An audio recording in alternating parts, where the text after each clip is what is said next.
J'ai commencé plutôt jeune, j'ai commencé la danse à 8 ans, mais en fait, je dansais déjà petit dans mon salon, quand il y avait des amis qui venaient nous voir à la maison, genre j'ai toujours un petit spectacle, enfin j'étais passionné.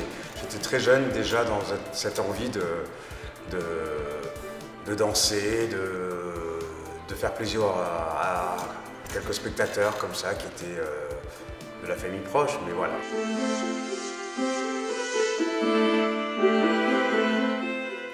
Alors on peut commencer en tant que danseur en compagnie.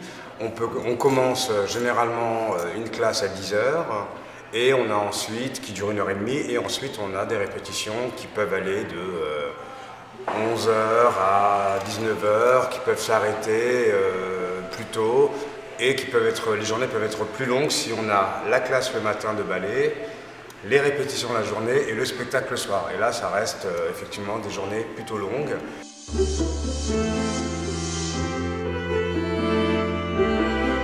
Être chorégraphe, c'est déjà avoir envie de dire des choses, de défendre un propos avec une certaine écriture qui peut être contemporaine, classique, hip-hop, jazz, enfin avoir envie de proposer des choses déjà aux artistes qui sont les danseurs avec lesquels on travaille, et par la suite avoir envie de donner et proposer des choses au public qui généralement, s'ils aiment le travail, nous le rendent vraiment bien. Voilà.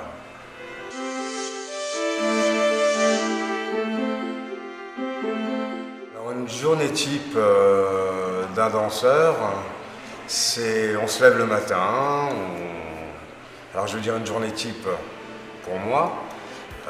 Donc quand j'étais en compagnie, quand je travaillais avec Maurice Béjart par exemple, j'allais le matin à la classe à 10 heures, je me levais à 7 heures, à 8 heures, tout dépendait de la veille, si j'avais eu un spectacle ou pas, si j'étais sorti avec des amis la veille ou pas, mais de toute façon la classe étant à 10h30, si je me rappelle, on avait effectivement 1 heure et demie de classe de ballet, ensuite on avait une petite pause pour aller déjeuner, ou des fois on en avait qu'un quart d'heure, et ensuite on allait répéter soit des ensembles, soit des solos, pour après préparer les spectacles, et ensuite on rentre chez soi, où on va vaquer à ses occupations.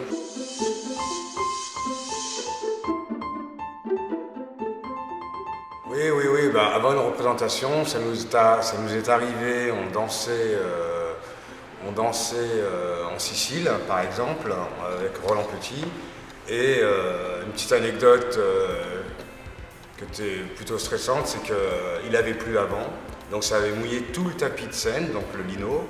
Et avant que la représentation commence, donc il y avait vraiment, là on était dans l'urgence, les gens arrivaient dans la salle, on était en plein air, l'humidité en plus avait fait en sorte que le lino glissait, et on a dû enlever le lino pour danser sur du bois en fait, voilà.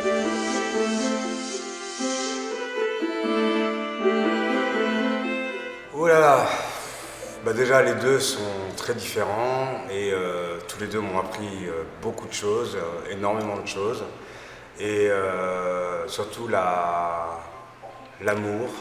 de la danse, l'amour du travail, l'amour d'un partage, d'un vrai partage. Et ça, ce sont vraiment les grands moteurs qui font avancer un artiste sur scène et dans la vie. Après, je ne vais pas dire qui je préférais, mais c'était de très très belles expériences et une grande chance de pouvoir travailler avec ces grands noms-là.